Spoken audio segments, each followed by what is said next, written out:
Welcome.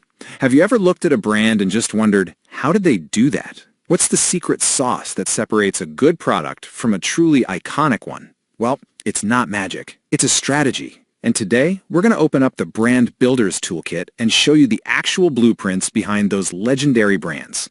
Let's dive in. So let's say you've done the hard part, right? You've got this incredible product. It's amazing. You know people are going to love it. But now what? How do you take that great thing and turn it into an icon? I mean, something people don't just buy. They believe in it. They feel a part of it. That is the puzzle we're going to solve today. Okay, to make all this a bit more concrete, let's use a real-world challenge. Picture this. Burton, the absolute giant of snowboarding, decides they want to get into surfing. They're launching a brand new surfboard, and they're calling it the Dominator. Sounds cool, right?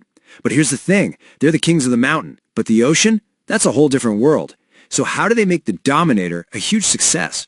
We're going to use this exact scenario to see how our tools work in the wild. So here's our game plan. We're going to walk through the 4 essential tools in this toolkit. First up, the power of association. Then, we'll get into your brand's personality. After that, we'll look at how to organize your entire brand family, and we'll finish with the fine art of co-branding. Simple as that. All right, tool number 1, the power of association. This is all about borrowing strength to build your own. Think of it like this. Building a reputation from zero is tough, right? It takes forever. This is a shortcut. It's about cleverly linking your brand to something or someone that already has a ton of credibility and getting an instant boost. So, the official marketing term for this is secondary brand associations. It sounds complicated, but it's really not. It's just the strategy of linking your brand to other things that people already have strong, positive feelings about. You're essentially creating this mental bridge in the customer's mind. And all those good vibes, all that credibility and trust, just flows right across that bridge to your brand. Pretty clever, huh? And the best part is, there are so many ways to do this. You've got 8 main sources. You can lean on the company itself, think how everything from Apple benefits from the main Apple brand, or maybe it's the country of origin, like Swiss watches or Italian leather. It could be the stores where you sell your product, or getting a big-name celebrity to endorse it. You can co-brand with another company, use a mascot, sponsor a huge event, even just getting a rave review from an awards body. All of these are ways to tap into that borrowed credibility. Okay, so let's bring it back to the Dominator surfboard. How would Burton use these associations? Well, here's a simple 3-step playbook. Step 1, sub-branding. They'd call it the Dominator by Burton. Instantly, all of Burton's reputation for making killer snowboards transfers over. Step 2, get expert endorsers. You get a couple of the world's top pro surfers seen riding this board. Right away, it has legitimacy in the surfing world. And step 3, earn some third-party cred. They could send the board to a big surf magazine and aim for a killer review. That's your stamp of approval right there. But, and this is a big but, there's a trade-off. This tool is incredibly powerful, but it's also risky. I mean, on the plus side, you can build a fantastic image almost overnight. The downside? You're basically handcuffing your brand's reputation to someone or something else. And if that partner, say a celebrity endorser, gets into some kind of trouble, guess what? That negativity splashes right back onto you. A poor fit or a bit of bad luck can actually do way more harm than good. Okay, that brings us to tool number 2, your brand's personality. This is about shaping the very soul of your brand. So if the last tool was all about who you're seen with, this one is about who you are when you're alone. It's the core of your brand's identity. So why does personality even matter for a brand? I mean, it's a product, right? Well, it matters because of this one simple idea. Consumers prefer brands whose personalities match their own. We're all drawn to things that feel like us. We look for brands that reflect who we are, or maybe who we want to be. When a brand gets its personality right, it stops feeling like a company and starts feeling more like a friend. And what's really cool is that researchers have actually mapped this out. They found there are 5 core personality traits for brands. You've got sincerity. Think of a brand like Hallmark. Then there's excitement, which is pure Red Bull.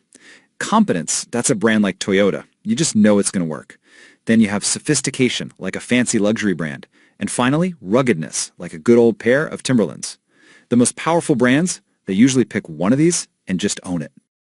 But here's a super interesting curveball. These personality traits aren't universal. They're cultural.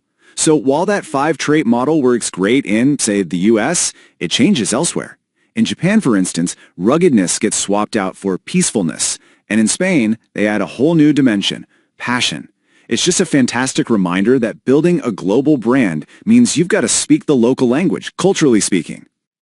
All right, let's move on to our third tool. This is where we zoom out and look at the big picture. It's not just about one product anymore.